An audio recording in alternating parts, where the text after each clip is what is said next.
All right, welcome everyone. We're going to continue studying the book of Acts. We had just started into Acts 17 last time we met. It was Acts 17:5 we're picking up. This is where the Jews, as usual, got jealous and they rounded up some bad characters and formed a mob and started a riot in the city to basically run Paul and Silas out of town. So they rushed into Jason's house in search of Paul and Silas in order to bring them out to the crowd. But when they did not find them, they dragged Jason and some other believers before the city's officials, shouting, "These men who have caused trouble all over the world now come here." Again, notice they say all over the world. It shows you how the church is spreading. And unfortunately, they don't see the positive. They're calling it a negative. But it's a positive. The church is spreading all over the world, and the Jews don't like it because it's taking away from the attention off of them.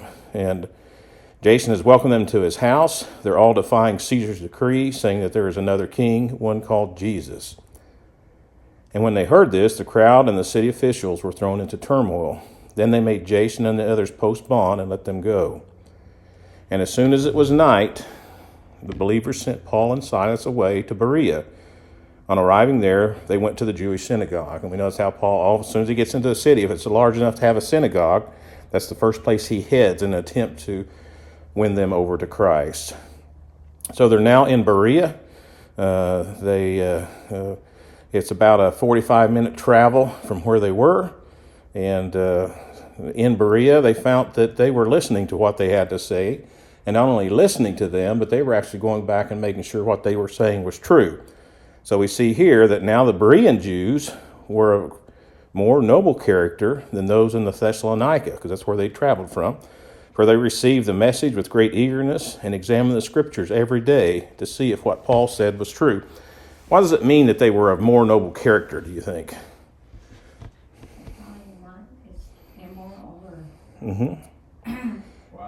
Wiser. That word noble is actually translated from a Greek word eugenes, which refers to individuals who demonstrate a commendable character or disposition, particularly in their openness to gospel and readiness to receive the word of God. So it shows that they were wanting to know the truth. They were listening. They weren't, like many of the Jews they'd run into, they already had their minds made up. And they weren't going to listen to anybody because the Jews knew they were right and everybody else was wrong. They weren't. They were searching for the truth, the Jews here in Berea. And so what do you think happened to the Jews in Berea if they were truly wanting to find the truth? What do you think happened to them? Absolutely right, and that's what it says. As a result, because they were studying the scriptures to see if what they said was true, because they were searching for the truth, many of them believed, as did also a number of prominent Greek women and many Greek men. And again, as a result of what? As a result of hearing those scriptures, hearing the preaching, and then studying the scriptures to see if what Paul said was true. In other words, it shows you how Paul was proving through the scriptures, which they had was the Old Testament, they didn't have the New Testament.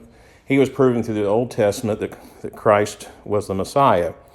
And so they studied those scriptures and found out what they were saying was true. And as a result, there was many of them were converted. And what we can learn from this, if the heart's truly seeking God, no matter what religion they're in, if they're truly seeking God and we're there to provide the message to them, they're going to find him. And if they are of noble character, in other words, if they are truly seeking the truth, God will allow them to find the truth.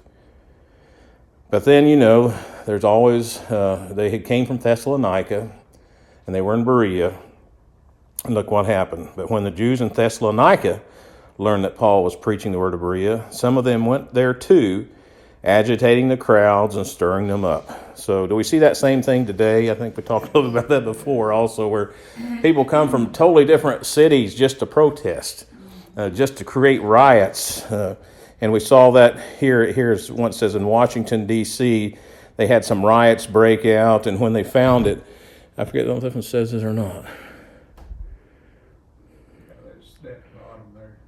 Yeah. Police said that 51 protesters were from places like New York, Des Moines, and Chicago. So 51 protesters that were arrested. So the protesters that were arrested were not even from that area. That's the same thing has happened here. They came from Thessalonica just to stir up trouble in Berea because the church was growing in Berea. So then the believers immediately sent Paul to the coast, but Silas and Timothy stayed at Berea. So now we see kind of a little bit of a breakup here. Paul's going off on his own to the coast, but they're keeping Silas and Timothy at Berea. And why do you think that they only sent Paul away, do you think? Remember, they're causing trouble. They're bringing in riots. They're having mobs. They perceive him as being the cause of it. Yeah, Paul is looked at as the ringleader. Yeah. And not only that, he's looked at it, and we almost see some of this today if you think of politics, because you think of someone like Elon Musk, for instance. He was a Democrat. He became a Republican, and look how the Democrats hate him. The same thing here. Paul was a Jew. He's become a Christian. So not only do the Jews disagree with Christianity, but they just flat hate Paul. So they constantly are chasing him. So whenever they came to attack, they took Paul and sent him on his way. And if you look, it says they didn't only send him, they were sent protection with him. It says those who escorted Paul brought him to Athens, and then left with instructions for Silas and Timothy to join him as soon as possible. So they actually escorted him. So he had basically a group went with him to protect him, security detail, to make sure he got down to Athens, which is in Greece. And that's about 141 miles from Berea. So he went from Thessalonica to Berea. Then the Thessalonican Jews caused trouble and sent basically a big riot in Berea. So they shipped him all the way down to Athens, and it says they escorted him again. So that is an indication that he was being protected on the way. So again, they were after him. The Jews hated Paul. And what is Greece known for, do you think? When you think of Greece, what do you think of? What's that? Battle? Yeah, what else? Wealth. And also, if you think about it, they're known for philosophers. A lot of Greek philosophy. They like to sit around and talk. And they had a philosophy, mathematics, astronomy, and medicine. They're known for their literature, sophisticated sculpture, and architecture. The Greeks were much like what you'd see on a college campus today. So the Greek philosophers, we've heard these names, Socrates, Plato, Aristotle, Sophocles, Euripides, all of those are examples of Greek philosophers. So Greek was known to be very educated and full of philosophers. So they thought, yeah. And there's some Athens, there's some pictures. I think it'd be neat to see some of these old structures. That's the old, I think, Parthenon. Yeah, it's the old remains of the Parthenon. There's Athenia, who is named after. That's one of their goddesses. That was a picture of what they thought her temple looked like at one point in time. That temple to Athenia, that's an artist's rendering of what it would have looked like back in the day. And there's kind of an overview of it. And they will travel around. This was in the Children's Museum whenever we were in Indianapolis, the ancient Greece traveling around. So ancient Greece, Athens, and that's where you get all the Greek gods, you can study Greek mythology, and you got Zeus and all these gods, and they had amazing architecture and great beauty. But what do you think Paul's comment was when he looked around and seen all of this? What do you think Paul thought of Greece? They were pagans. That's right, and that's exactly what he says. While Paul was waiting for them in Athens, he was greatly distressed to see the city was full of idols.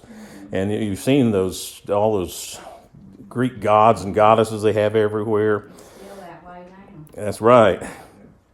There's a Greek, to this day, I guess I shouldn't say this day, but there's a French philosopher called Ernest Renan, and he made this statement about Paul. He says, that ugly little Jew abused Greek art by describing those statues as idols. So that kind of gives you a feel for how they took Paul whenever he got there and saw all these, what they thought were pieces of art dedicated to their gods. Paul looked at it and said, this place is full of idols. This is a quote from Gaius Pontimus, who was a Roman author that lived during the reign of Nero. He says, it's easier to find a god in Athens than it is a man. So again, it's talking about just how Athens is just full of all these god statues everywhere. But what lens was Paul looking through whenever he looked at Greece and did not see all the beauty and the wealth? He just saw a city full of false gods. Gods, he's looking through God's eyes. Unfortunately, the world tends to look through eyes like this, where they see that as, and they look at that as something great, great wealth. You look out at these big homes out in California, and Paul would have a totally different view of those homes than what people do today. And what was Paul supposed to be doing? If you think about it, we'll take a step back. They sent them, told him to just do something. Because remember, he was under attack. So they shipped him away and basically told him, you just stay here and just wait for us. but knowing Paul, he's not about to do that. Because as soon as he's seen this city and he's seen all those idols around, look where he went. So he reasoned in the synagogue with both Jews and God-fearing Greeks, as well as those in the marketplace, day by day with those who happened to be there. Notice where he's going at now. I mean, he's out in the marketplace, he's in the synagogue, because he realizes this place is lost. They're confused. They've got all these gods everywhere. What is motivating Paul, do you think, to share Jesus with everyone? The Holy Spirit, and Paul is, God has put on his heart to be a missionary, and he is out there fulfilling his mission. So while he's out there, he runs into some of these philosophers. So a group of Epicurean and Stoic philosophers began debate with him, some of them asking, "What is this babbler trying to say?" Others remarked, "He seems to be advocating foreign gods." The Epicureans, they are the group of philosophers that enjoys the pleasures of the flesh because they believe there's no eternal consequences. Death is the end of life, so therefore you better enjoy life while you're here. So that's the Epicureans' philosophy. Here's the Epicureans' quote: "Death does not contain us because as long as we exist, death is not here. And once it does come, we no longer exist." So these Epicureans lived like there is no eternity. You die and you're gone. So they were very much into the sinful lifestyles. The Stoics, they were a little different. They also rejected a permanent afterlife. So the afterlife did not play any role in their value system or their moralities. However, they believed that we cease to exist when the fiery matter that makes up our soul dissipates upon our death. So that's kind of what's going on with the Stoics and the Epicureans. And knowing the Stoics and the Epicureans are not concerned because both of them don't believe there's really any afterlife, maybe that explains their response, because look what Paul was preaching about. They said this, as far as they said, what's that babbler trying to say? They said this because Paul was preaching the good news about Jesus and the resurrection. So they didn't understand that. They didn't think there was any life after death. So what they did is they took him and brought him to a meeting of the Areopagus, that's how you say it, the Areopagus, where they said to him, "May we know what this new teaching is that you are presenting." Again, these philosophers like to sit around and talk, so they're taking him to this area. This Areopagus is a kind of like the Supreme Court in Athens, and that's where the same court they had tried and condemned Socrates 400 years earlier. One of the roles of this court was to review philosophies and new philosophies coming in. So when someone new arrived in town with some new philosophy, he had to go before the court for a review. So this was a review of Paul's new doctrine or philosophy they were hearing. It's actually located where the council or court of justice historically met. It was actually an open-air stadium on a hill west of Acropolis at Athens on the southeast summit. They've actually found steps cut into the rock and a big flat surface. They believe this is where this was taking place at, because you could see there was visible smoothing in the stones where people would sit down in this auditorium-like area, and that's where it led up to the top of that, and the philosophers would sit up on top of that little rock up there and debate and have their little meetings, and that's where Paul was at. That's kind of a look over to the city from where that would have been at, and there's people sitting in that area where he would have met. So they would have met overlooking the city and had their discussions about their philosophy. So Paul goes up there with all the philosophers, and the lead philosopher says, "You are bringing some strange idea to our ears, and we would like to know what they mean." All the Athenians and the foreigners who lived there spent their time doing nothing but talking about and listening to the latest ideas. So again, it gives you a mindset of what they were like, kind of like bureaucrats, or kind of like well, I used to go down to Kentucky. Of course, it's not there anymore. My uncle owned a little old general store and had a checkerboard out there. And that's where everybody gathered, sitting around and talking. That's where they yeah, that's exactly. That's where they discussed their theories and their philosophies, and that's what happened here on this place. You had all these philosophers, and they loved to listen to new ideas and new ways of thoughts and things like that. So Paul then stood up in the meeting of the Areopagus and said, "People of Athens, I see that in every way you are very religious." It sounds good. So he's opening it up. He's kind of softening them up. He's like, you're really religious. Same thing. I think about it. If Paul were to visit our nation today, and he would drive around and he would see all these big churches and things, what do you think he would say about our nation? I see you people are very religious, he would say. And then he says, "For as I walked around and looked carefully at your objects of worship, I even found an altar with this inscription, 'To an unknown God.'" So they had so many gods, they wanted to make sure they didn't leave one out, so they called one the unknown God. The history behind that's kind of interesting, of the unknown God. 600 years before Paul arrived, there was a terrible plague that was killing many in Athens, and they did not know how to stop it. So a poet from Crete by the name of Epimenides came up with a plan. He got on the Areopagus, where Paul was at, and released a flock of sheep. And where they would lie down, the people were to make an altar to the god they missed. And they called it the unknown God, because they had sacrificed to all these gods and the plague wouldn't go away. So they think, well, we must have missed a god somewhere.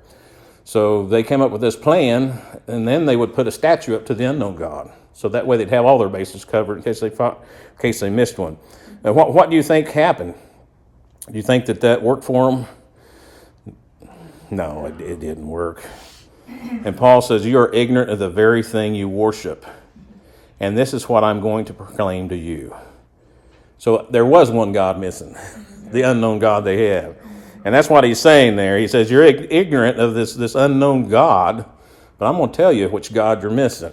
And Paul is going to introduce to them the true God, the God they missed, which is the one and only God that could have healed them, which the other guy did not. And it's the one they do not know. So for Paul, again, Paul was, of course, he was led by the Spirit, very wise man. He spotted that idol to the unknown God, and he knew that's my opening, because there is a God here that they're missing, and it's the one true God. So then he continues. He's now talking to them about their unknown God that they missed. He says, "The God who made the world and everything in it is the Lord of heaven and earth, and he does not live in temples built by human hands. And he is not served by human hands as if he needed anything. Rather, he himself gives everyone life and breath and everything else. From one man he made all the nations, that they should inhabit the whole earth.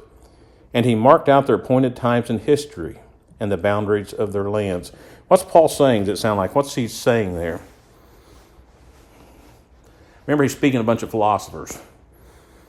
So what's interesting is he's not quoting Scripture. Again, it's the way he typically does. He's going back. He says, everything you see, God created. God created life. He's not quoting from Scriptures because he's speaking to these philosophers. And so he continues. He says, God did this so that they would seek him and perhaps reach out for him and find him, though he is not far from any one of us. What did God do there? What did it say that God did? Back it up. God made everything. He even pointed, right, he's even saying, he even pointed out when you're going to live and history. So he's in full control of everything, is what he's telling them. And he's also saying he's not far from one of us. And then he continues, God did this so that they would seek him and perhaps reach out for him and find him. Again, though, so that's why God did all this, is what he's saying. If you look at Romans 1:20, we see this same thing. This is basically what Paul is stating here to these philosophers. He says, "For since the creation of the world, God's invisible qualities, his eternal power and divine nature have been clearly seen, being understood from what has been made, so that people are without excuse." So he's using the world around them again to demonstrate God and show them who God is. He says, "For in him we live and move and have our being. As some of your own poets have said, we are his offspring." What does that else show you? What else was Paul doing there, do you think? What's he studying? It's underlined there. As some of what? People, they're So what was Paul doing there? Paul was studying them. He was reading their poetry. He was reading their publications and their literature. Paul was getting to know who they were. And again, it shows you the wisdom of Paul to be able to go and debate with them. If you're going to debate with someone, it's almost like playing a game of football. If you're going to play football against a team, first thing you do is watch all the films to see which way the quarterback moves, how they play, and how they run. He is studying. He's studied up on them. He's read them. So he's even quoting one of their own poets back to them. He says, "As some of your own poets say, we are his offspring." He is actually quoting the Stoic philosopher Aratus. And again, that tells us about Paul that he was studying up on them, and he was smart. He says, "Therefore, since we are God's offspring, we should not think that the divine being is like gold or silver or stone, any image made by human design and skill." So what is Paul now using to teach them about God? Yeah, and he's using their own idols. They've got all these idols everywhere. And he says, since we're God's offspring, we're not a bunch of rocks, is what he's saying. You guys have made a bunch of rocks and a bunch of carvings of gold and stuff. But that's not what God is, because we're God's offspring. Therefore, what you have here is fake. And again, that's what Paul's trying to teach them about the true God, the living God. And the living God's not in an idol. And that's the point he's trying to make. Because he's saying, because since we're God's offspring, which he's already told them, we shouldn't think that he is like something that's made out of gold or stone or silver or anything like that. He's much more powerful, greater than that. Then he continues. He said, "In the past, God overlooked such ignorance." Now there he's getting a little, what's the word I'm saying here? He's getting a little bold here. He's starting to use some statements that would cause some people to, would be offended. But he's not. He's pushing on. He says, "You guys are ignorant." That's what he's saying, because he now commands all people everywhere to repent. In other words, he's saying, in the past, God overlooked people like you who didn't know any better, but now you're going to have to repent. He says, "For he has set a day when he will judge the world with justice by the man he has appointed. He has given proof of this to everyone by raising him from the dead." So Paul had been talking all about God the Father and the creation, his authority. Who's he talking about now? Jesus. Very good. Paul is now introducing them to Jesus, God the Son. So it says, "When they heard about the resurrection of the dead, some of them sneered, but others said, 'We want to hear you again on this subject.' At that, Paul left the council." So there were some who was laughing at him and joking. Others were, "I'd like to hear more what he has to say." Some of the people became followers of Paul and believed. So look, he's already won some of them over. Among them was Dionysius, a member of the Areopagus. So here he's got one of the head philosophers won over. Also a woman named Damaris and a number of others. What can we learn from the fact that Paul taught Christ using only nature and a quote from one of their own philosophers? What does it tell you about Paul? He's a smart cookie. God was leading him. And also, there's a confusion in the world today. People think that smart people don't believe in God. That is not true. Here's just a few examples. Albert Einstein: "The more I study science, the more I believe in God." Now, you won't find these quoted anywhere. People like to hide it. Here's another one. I believe in God, who reveals himself in the orderly harmony of the universe. Here's another one. This is Max Planck. He says, anybody who has been seriously engaged in scientific work of any kind realizes that over the entrance of the gates of the temple of science are the words written, ye must have faith. Here's another one. I don't know who this one is. This is a guy, Heisenberg. Oh, he's the quantum physics guy. He's the guy that's involved in making the nuclear bomb, I think. The first gulp from the glass of natural science will make you an atheist, but at the bottom of the glass, God is waiting for you. So again, that showed you how a lot of them, the more they dig into it, the more they find God. Here's another one. This is Isaac Newton. This most beautiful system of the sun, planets, comets could only proceed from the counsel and dominion of an intelligent and powerful being. Here's Galileo. It says, mathematics is the language in which God has written the universe. Here's a Nobel Prize winner. God is a mathematician of a very high order, and he has used advanced mathematics in constructing the universe.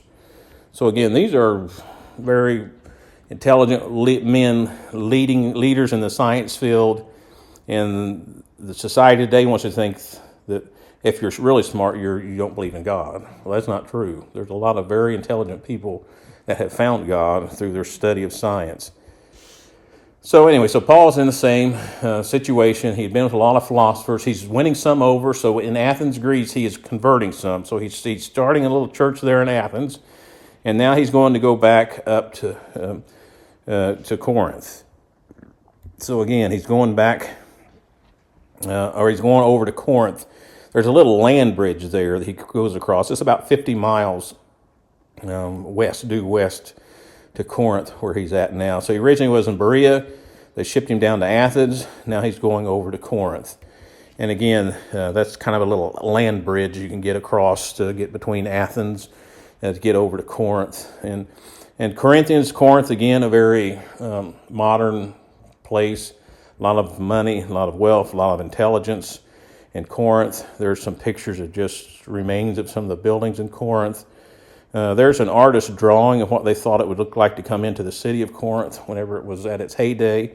There was a port there you could sail into, so it was a really happening place.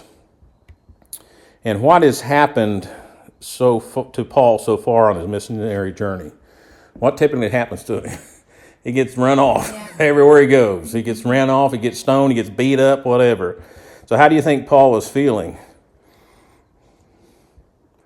I think Paul was feeling good because he'd take, the average person would be a little, I don't know if I want to keep going. I'm getting tired, getting beat up everywhere I go, but he's not. And again, what was Corinth known for? He just left Greece, which was known for all their false gods. Now he's going to Corinth, and that city was known for something. And he really talks about that in 1st and 2nd Corinthians. It was a very sinful city. Yeah, Corinth was known as a sin-filled city. It was known as the most debased city in the world during Paul's journey. As a matter of fact, during that time, the very name Corinth meant immorality or someone immoral. If you were said to be a Corinthian type of person, it meant that you were a sexually or immoral type of person. And if you were to say to a woman, oh, you're a Corinthian, you're in essence saying you're a prostitute, because that's what most of the women did in Corinth. And again, Paul wrote that letter, 1 Corinthians 5, 1 through 2. This even just tells you this is the church he's writing to here. And we're going to study 1 Corinthians, I think, after this. But it says, it's actually reported there is sexual immorality among you, and of a kind that even the pagans do not tolerate. And he's writing to the church. Yeah. A man is sleeping with his father's wife. Well, that is pretty... And look at what they're doing about it. And you're proud of it, he says. He says, shouldn't you have rather gone into mourning and put out your fellowship, the man who's been doing this? So again, it just shows you the mindset of the Corinthians. So he's gone from the town full of false gods to a town full of very sinful, immoral people. That's absolutely right. So there, he met a Jew named Aquila, a native of Pontus, who had recently come from Italy with his wife Priscilla, because Claudius had ordered all Jews to leave Rome. So there's a few Romans there, and it's Priscilla and Aquila. And we will hear a little bit more about them. But there's Italy, that boot-shaped, and they've sailed over to Athens, which is in Greece, over to Corinth. This Roman historian writes the following: Claudius expelled the Jews from Rome, who were continually making tumults, being moved thereunto by one Chrestus. Chrestus is a reference to Christ. It's interesting to see why he's saying they kicked them out. They kicked them out because they're constantly stirring up trouble about Jesus, is what he's saying. This Chrestus is understood to be that Italians, or their word for Christ. It's a reference to Christ. And it was thought the reason this order was written is because the Jews in Rome were continually arguing with Christians about Jesus being the Messiah. And this constant turmoil between the Jews and the Christians caused Claudius, who was a very insecure leader, to kick out all the Jews because he feared that an insurrection might break out. So that's how come that Priscilla and Aquila are now over in Corinth, because they basically got kicked out being Jews, because they were kicked out because Claudius got tired of them fighting all the time with the Christians. And he's afraid they're going to all this. They always caused all these riots, and he didn't want the riots anymore, so he kicked them out. So Paul went to see them, and because he was a tent maker as they were, he stayed and worked with them. Interesting, we find a little bit of information about Paul here. What was Paul's trade before?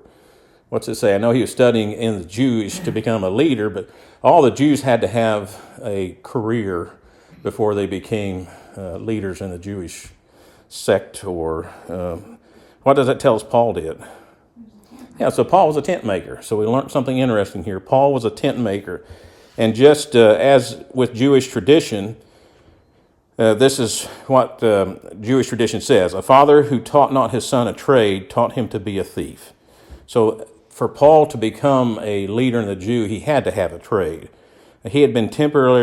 Paul had to temporarily work a full-time job until Silas and Timothy brought support from Macedonia. So again, it showed you Paul's paying for his own way.